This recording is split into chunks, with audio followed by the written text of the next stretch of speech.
minutes if you're wondering how to do a gluten-free diet, particularly if you do gluten-free, you want to get those sweets. You can't eat regular flour. You know life can be a little bit difficult. Chef Jan Laird, Jan Can't Cook for You, here to talk about that. She's got a recipe for some great caramel chocolate chunk gluten-free brownies. Did I get that? You got it. I got it. You are That's good. coming up in a little bit. Good. But one thing I want to talk about. So when you give up gluten, that's basically flour for people who don't know. Right. And so you want to find a substitute for basically wheat flour. The gluten actually holds it together.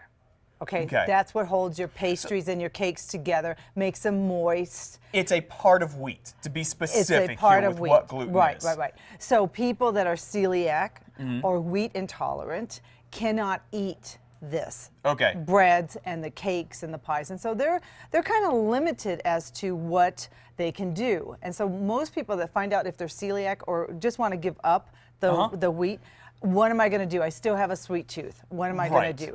You have to really read the products.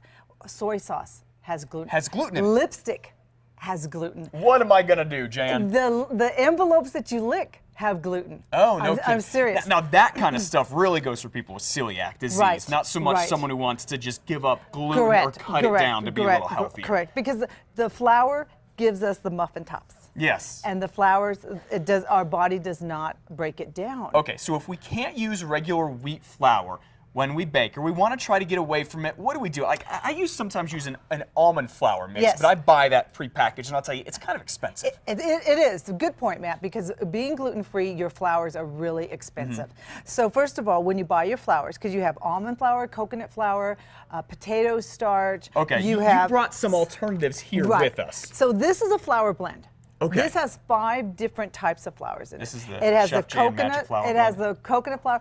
It has the coconut flour, the white flour, the brown flour, the tapioca flour, cornstarch, xanthan gum that you put in. Xanthan gum holds things together. It's going to kind of almost replace the gluten, right? Exactly. It replaces the gluten. Okay. So the great thing about being gluten-free now is you have tons of people on the websites that you can find a ton of information.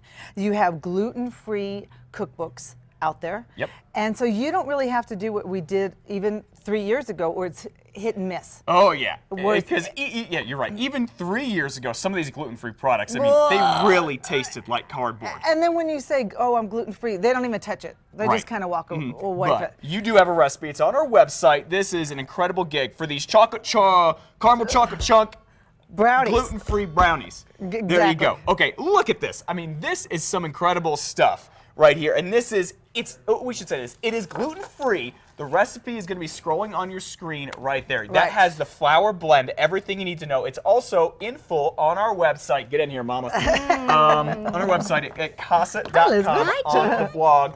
And we want to emphasize, gluten-free doesn't equal low calorie, low fat, low sugar. Gluten-free baking does not equal that, okay? Gluten-free cooking, you know, if you want fried chicken, which is not good for you, but if you want it, you use a gluten-free flour to batter. There is a way to do it. You can, will this flour blend work for that too? Yes, you have 2 different flour blends, one for baking and one for breads. Okay. Okay, once you make your flour blend, because the flour is so expensive, you're gonna freeze this. Okay. Okay, you're gonna put it in the freezer, and it's gonna gonna last. Freeze this? You can freeze it. It's gonna last from 3 to 6 months.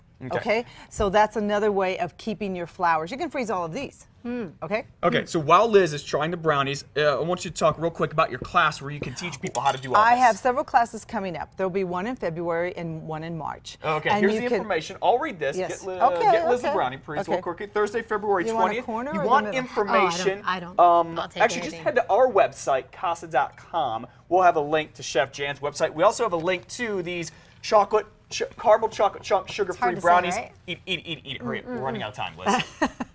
You wouldn't even tell it's gluten-free, could you?